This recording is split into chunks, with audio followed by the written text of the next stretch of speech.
নমস্কার বন্ধুরা, ফিরে আসলাম তোমাদের মাঝে গুরুত্বপূর্ণ নতুন একটি আপডেট নিয়ে। তো ফ্রেন্ডস, এসএসসির পক্ষ থেকে ইতিমধ্যেই একটি গুরুত্বপূর্ণ নোটিফিকেশন তারা প্রকাশ করেছেন।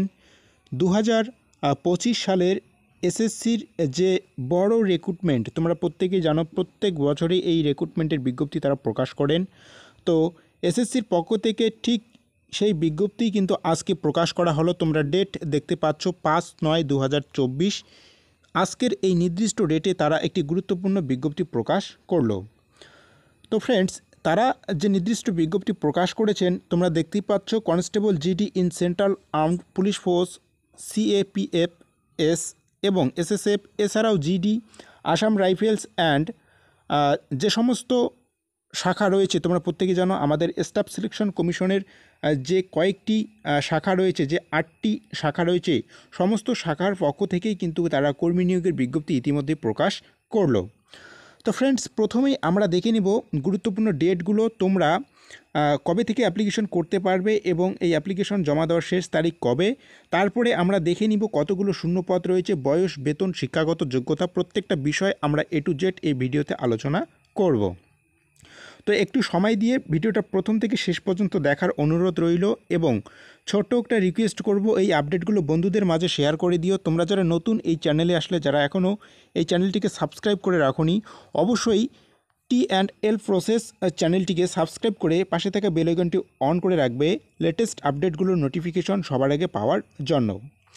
তো দেখো বন্ধুরা, প্রথম যে গুরুত্বপূর্ণ ডেট, তোমরা অনলাইনে অ্যাপ্লিকেশন করতে পারবে 5/9/2024 থেকে 14/10/2024 তারিখ পর্যন্ত এবং এই অ্যাপ্লিকেশন প্রক্রিয়া জমা দেওয়ার শেষ তারিখ 14/10/2024। তাহলে বুঝতে পারলে, ইতিমধ্যেই বলতে পারো যে আজকের থেকে অনলাইনে অ্যাপ্লিকেশন প্রক্রিয়া শুরু হয়ে গিয়েছে। তোমরা আগামীকাল থেকে বুঝে এবং নোটিফিকেশনটা আর একটু দরকার হলে ভালো করে দেখে নিয়ে তারপরে অ্যাপ্লিকেশনগুলো জমা করবে। তো ফ্রেন্ডস, এখানে এক্সামের একটি টেন্টেটিভ ডেট তারা উল্লেখ করেছেন, কবে যে প্রথম প্রিলিমিনারি পরীক্ষা, সেই পরীক্ষা কবে অনুষ্ঠিত হতে পারে সেই ডেটটাও কিন্তু এখানে তারা উল্লেখ করেছেন। জানুয়ারি থেকে ফেব্রুয়ারি মাসের মধ্যে এই পরীক্ষা অনুষ্ঠিত হতে পারে। 2025 সালের কথা আমি কিন্তু বলছি। তো ফ্রেন্ডস, এই ছিল অ্যাপ্লিকেশন জমা করার শেষ তারিখ। এরপরে আমরা দেখে নিব যে কতগুলো শূন্যপদ রয়েছে, যেটা তোমাদের প্রত্যেকের কাঙ্ক্ষিত একটি জানার বিষয়। তো দেখে নাও কতগুলো শূন্যপদ রয়েছে। তো তার আগে একটু বলে রাখি বেতন পে। তো ফ্রেন্ডস, এখানে পে স্কেলের ক্ষেত্রে তারা বলেছেন লেভেল 1-এর ক্ষেত্রে 18,000 থেকে 56,900 টাকা শুরু হবে এবং পে লেভেল 3 পর্যন্ত রয়েছে 21,700 টাকা থেকে 69,100 টাকা পর্যন্ত। এছাড়া অন্যান্য যে সমস্ত সুযোগ সুবিধাগুলো রয়েছে সেটা কিন্তু তোমরা অবশ্যই প্রত্যেকে পাবে। তো মোট যে শূন্যপদ, টোটাল শূন্যপদের সংখ্যা 39,481টি। তোমরা দেখতে পাচ্ছ বন্ধুরা, 39,481টি শূন্যপদ রয়েছে। তার মধ্যে মেল এবং ফিমেল ক্যান্ডিডেট দুটো আলাদা আলাদা করে ভাগ রয়েছে। এর সাথে কোন কোন ফোর্সে কতগুলো শূন্যপদ রয়েছে, যেমন BSF, CISF, CRPF, SSB, ITBP, AR, SSF এবং এনসিবি। তো এই প্রত্যেকটা যে টোটাল পোস্ট রয়েছে, যে 8টি ক্যাটাগরির কথা আমি তোমাদেরকে বললাম, এই স্টাফ সিলেকশন কমিশনের যে 8টি ক্যাটাগরি রয়েছে তার মধ্যে সমস্ত শূন্যপদ মিলিয়ে টোটাল 39,481টি শূন্যপদে তারা কর্মী নিয়োগের বিজ্ঞপ্তি ইতিমধ্যেই প্রকাশ করেছেন। তো যার মধ্যে মেল ক্যান্ডিডেট তোমরা যারা রয়েছে, তোমাদের মোট শূন্যপদের সংখ্যা দেখতেই পাচ্ছ এখানে 35,612টি এবং ফিমেল ক্যান্ডিডেট অর্থাৎ মেয়েদের ক্ষেত্রে মোট শূন্যপদের সংখ্যা 3,869টি। এই হচ্ছে তোমাদের শূন্যপদের বিন্যাস। এরপরে যে গুরুত্বপূর্ণ বিষয় নিয়ে আমরা আলোচনা করব, বয়স। তো ফ্রেন্ডস, এখানে বয়সের ক্ষেত্রে তারা বলেছেন প্রার্থীর বয়স হতে হবে 1/1/2025 তারিখ অনুযায়ী 18 থেকে 23 বছরের মধ্যে। অর্থাৎ তোমাদের যে জন্ম তারিখ, সে জন্ম তারিখ হতে হবে 1/1/2007 থেকে 2/1/2002 পর্যন্ত। তাহলে তোমরা বুঝতে পারলে এই নির্দিষ্ট ডেট মেনে তোমাদের যাদের বয়স 18 থেকে 23 বছরের মধ্যে থাকবে তোমরা কিন্তু প্রত্যেকে এই পোস্টগুলোর জন্য আবেদন করতে পারবে। তো ফ্রেন্ডস, যদি আরও কিছু বিস্তারিত বিষয় জানার থাকে অবশ্যই তোমরা আমাকে কমেন্ট বক্সে কমেন্ট করবে, আমি তোমাদের প্রত্যেকের কমেন্টে রিপ্লাই দেওয়ার চেষ্টা করব। এছাড়া বয়সে যেটা ছাড় সেটা তোমরা প্রত্যেকেই পাবে। এসসি এসটিদের জন্য 5 বছর, ওবিসিদের জন্য 3 বছর এবং এক্স সার্ভিসম্যান প্রার্থীদের জন্য 3 বছর বয়সে ছাড় রয়েছে। তো এগুলো বিষয়ে বলছি না, এগুলো তোমরা প্রত্যেকেই জানো। তো দেখো ফ্রেন্ডস, পরীক্ষার ফি বাবদ তারা যে টাকা ধার্য করেছেন 100 টাকা দিতে হবে এবং তোমরা যারা মহিলা প্রার্থী রয়েছো, এছাড়াও এসসি এসটি এবং ইএসএম প্রার্থী রয়েছো, তোমাদের কোনো রকম ফি প্রদান করতে হবে না। এক্ষেত্রে তোমরা অনলাইনের মাধ্যমে এই অ্যাপ্লিকেশন ফিগুলো জমা করতে পারবে।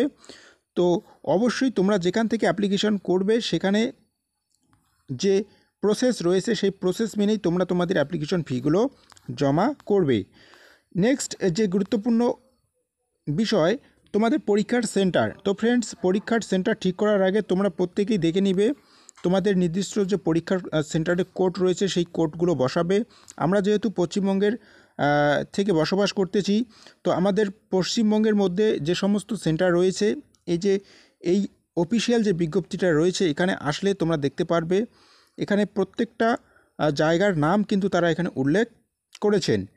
তো অবশ্যই ফ্রেন্ডস, পশ্চিমবঙ্গের ক্ষেত্রে যে সমস্ত জায়গা রয়েছে আমি তোমাদের সেগুলো একটু দেখাবো। অবশ্যই ভিডিওটা একটু সময় দিয়ে প্রত্যেকেই দেখে নিবে।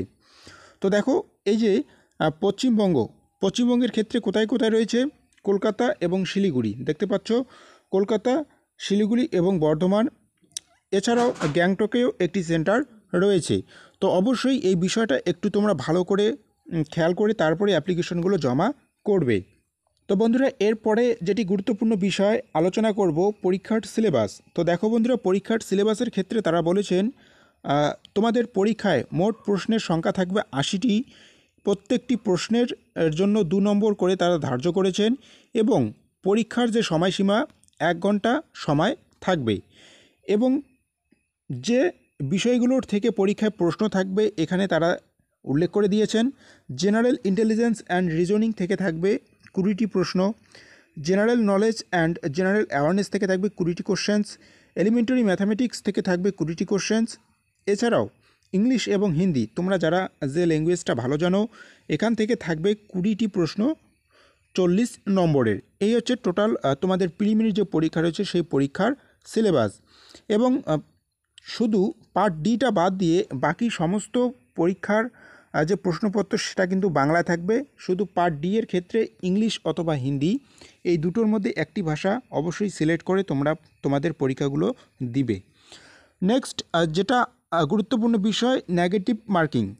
তোমরা যদি এই পরীক্ষায় 4টি উত্তর ভুল করো তাহলে সেখান থেকে তোমাদের কাছ থেকে 1 নম্বর কেটে নেওয়া হবে, সেটা তারা এই নির্দিষ্ট পয়েন্টে উল্লেখ করেছেন। তো ফ্রেন্ডস, আমি আশা রাখছি তোমাদের প্রত্যেকটা বিষয় আমি A to Z বললাম এবং বাকি যেগুলো বিষয় রয়েছে তোমরা যদি চাও তো অবশ্যই এই বিষয়গুলো একটু ভালো করে দেখে নিও। পিডিএফ ডাউনলোড করার লিঙ্ক আমি ডেসক্রিপশন বক্সে দিয়ে রাখবো, সেখান থেকে তোমরা অবশ্যই পিডিএফটা ডাউনলোড করতে পারবে। এবং পরীক্ষার যে সিলেবাস রয়েছে সিলেবাসটা একটু এখান থেকে তোমরা চাইলেও দেখে নিতে পারো যে জেনারেল ইন্টেলিজেন্স অ্যান্ড রিজনিংয়ের ক্ষেত্রে কোন কোন বিষয় থেকে পরীক্ষায় প্রশ্ন আসবে এবং জেনারেল নলেজ এবং জেনারেল অ্যাওয়ারনেসের মধ্যে কোন কোন বিষয় থাকছে, এছাড়াও এলিমেন্টারি ম্যাথামেটিক্স এবং ইংলিশ এবং হিন্দির ক্ষেত্রে কোন কোন বিষয় থাকছে অবশ্যই তোমরা এখান থেকে দেখে নিও। এবং আরেকটি যেটি গুরুত্বপূর্ণ বিষয় রয়েছে, তোমরা যখন প্রিলিমিনারি পরীক্ষা পাস করবে তারপরে তোমাদের পিএসটি এবং পিইটি পরীক্ষা অনুষ্ঠিত হবে। তো ফ্রেন্ডস, এই পরীক্ষার ক্ষেত্রে একটু সংক্ষেপে আমি তোমাদেরকে বলছি, একটু দেখে নাও। তোমরা যারা প্রিলিমিনারি পরীক্ষায় পাস করবে তারপরে তোমাদেরকে এই পিএমটি এবং পিএসটি পরীক্ষায় অংশগ্রহণ করতে হবে।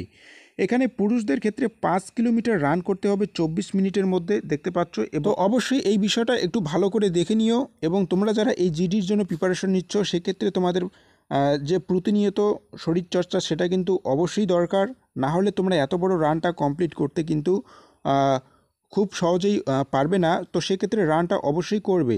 এক্ষেত্রে পিএসটির ক্ষেত্রে যে দৈহিক উচ্চতা তারা চেয়েছেন, মেল ক্যান্ডিডেটদের জন্য 170 সেন্টিমিটার এবং ফিমেল ক্যান্ডিডেটদের জন্য 157 সেন্টিমিটার উচ্চতার প্রয়োজন হয়।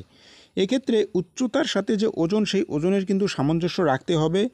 এবং তোমরা যারা যে জায়গার থেকে বিলং করতেছো সেই জায়গা ভিত্তিক কিছু ছাড় রয়েছে। বিভিন্ন জায়গার ক্যান্ডিডেটদের জন্য বিভিন্ন রকমের উচ্চতা তারা এখানে চেয়েছেন। এই লিস্টটাতে তোমরা সেটা ভালো করে দেখে নিতে পারবে। তো ফ্রেন্ডস, আশা রাখছি তোমরা বিষয়টা প্রথম থেকে শেষ পর্যন্ত দেখলে। কোনো জায়গায় যদি বুঝতে অসুবিধা হয় অবশ্যই তোমরা আমাকে কমেন্ট বক্সে কমেন্ট করবে। আরেকটি বিষয় সর্বশেষে তোমাদের সাথে শেয়ার করে দেই যে বুকের ছাতি। দেখো ফ্রেন্ডস, পুরুষদের ক্ষেত্রে যে বুকের ছাতি রয়েছে সেটা 80 সেন্টিমিটার লাগবে এবং 5 সেন্টিমিটার পর্যন্ত প্রসারণের ক্ষমতা অবশ্যই লাগবে। এবং যে রিল্যাক্সেশন চেস্ট, অর্থাৎ বুকের চেস্ট মাপার ক্ষেত্রে, বুকের ছাতি মাপার ক্ষেত্রে যেটা ছাড় দেওয়া হয়, এখানে তোমরা দেখতে পাচ্ছ যে 5 সেন্টিমিটার পর্যন্ত কিন্তু ছাড় পেতে পারো।